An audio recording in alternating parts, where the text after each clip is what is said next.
면접을 무조건 합격을 해야겠다. 이거 아니면 나 큰일 나는데. 이런 압박감이 더 커지면 면접을 더 떨 수밖에 없어요. 그 면접관 솔직히 뭐라고? 그 동네 아저씨들 아니에요.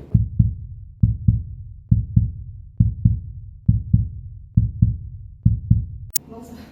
근데 그 사람들이 10분 안에 모든 걸 평가한다는 건 사실 말이 안 되는 거거든요. 내가 진짜 미흡한 사람인가? 뭐 이렇게 생각할 필요가 없어요.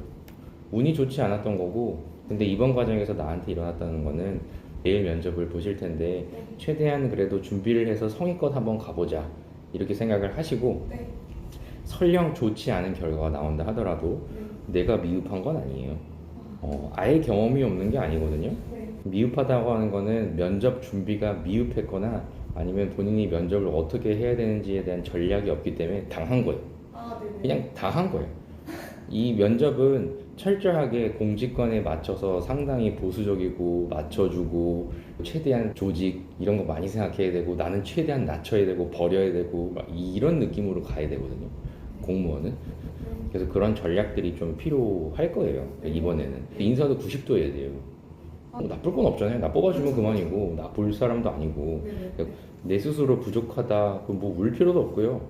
응? 절대 내가 부족한 게 아니에요.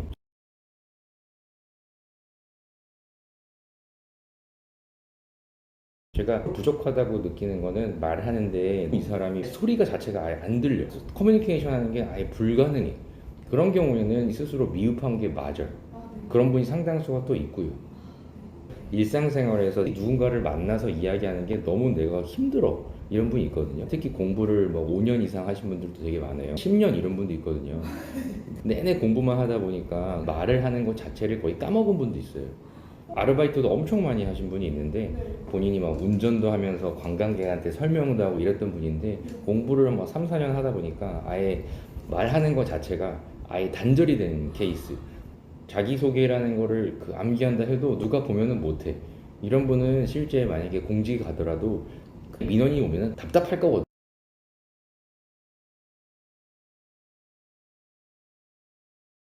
왜냐면 얘기라는 거를 거의 안 하고 방에서만 공부만 하신 분들이 되게 많거든.